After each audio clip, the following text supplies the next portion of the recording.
बिस्मिल्लाहिर्रहमानिर्रहीम अस्सलाम वालेकुम।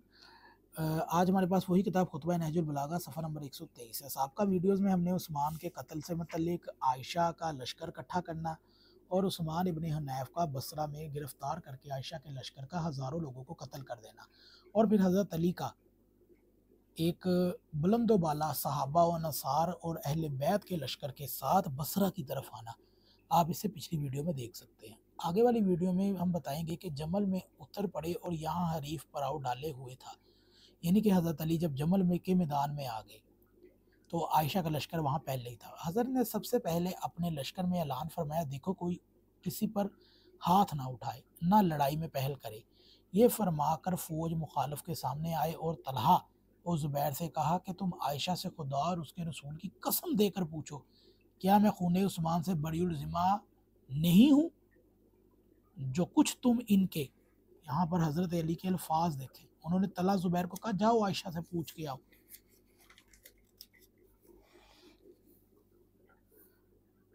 मुतल्लिक कहा कि मैं भी वही कुछ कहा करता था, और क्या मैंने तुमको बैत के लिए मजबूर किया था? तलहा और ज़ुबैर को, ये तुमने खुद अपनी रजामंदी से बैत की थी। तलहा तो इन बातों पर चिराग पा होने लगे, मगर ज़ुबैर नरम पड़ गए। हज़रत इस गुफ्तगू के बाद पलट आए और मुस्लिम मुजाशी को कुरान देकर इनकी तरफ भेजा ताकि इन्हें कुरान मजीद का फैसला सुनाए, मगर इन लोगों ने दोनों को तीर की जद में पर रख लिया और इस मर्द बाखुदा का जिस्म छन्नी कर दिया। फिर अम्मार यासर तशरीफ़ लाए ताकि इन्हें समझाए बुझाए और जंग के नताइज से आगाह करें, मगर इनकी बातों का जवाब भी तीरों से दिया गया। अभी तक अमीरुल मोमिनीन ने हाथ उठाने की इजाज़त नहीं दी थी, जब जिसकी वजह से दुश्मन के हौसले बढ़ते गए और वो लगातार तीर बरसाते रहे। आखिर चंद जांबाजों के दम तोड़ने से अमीरुल मोमिनीन की फौज में बौखलाहट सी पैदा हुई और कुछ लोग चंद लाशें लेकर आपके सामने आए और कहा, या अमीरुल मोमिनीन, आप हमें लड़ने की इजाज़त नहीं देते और हमें छलनी कर दे रहे हैं।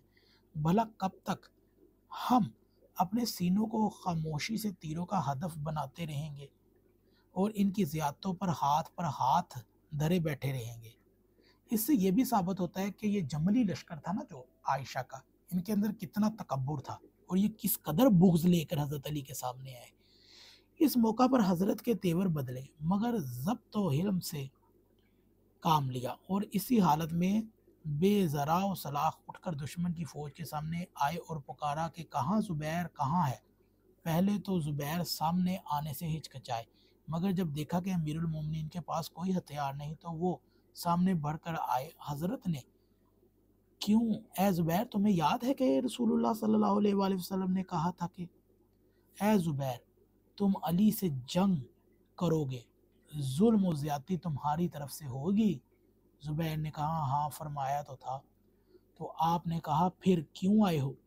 उन्होंने कहा, ज़हन से उतर गया था और अगर पहले से याद आ गया होता तो कभी इधर का रुख ना करता। फरमाया, अच्छा, अब तो याद आ गया है? उन्होंने कहा, हाँ। ये कहकर वो सीधे उम्मुल मोमिनीन के पास पहुंचे और कहने लगे कि मैं तो वापस जा रहा हूँ। आयशा ने कहा, इसकी वजह? कहा, अबुल हसन ने एक भूली हुई बात यानी कि हदीस याद करवा दी है। मैं बेराह हो चुका था, मगर अब राह पर आ गया हूँ और किसी कीमत पर भी अली के इब्ने अबी तालिब से नहीं लड़ूंगा। ज़ुबैर को तो यहाँ चाहिए था कि लश्कर बदल लेता। आयशा ने कहा, तुम औलादे अब्दुल मुत्तलिब की तलवारों से डर गए हो? उन्होंने कहा, ऐसा नहीं। ये कहकर भागे मोड़ ली, यानी कि अपने घोड़े की भाग मोड़ ली।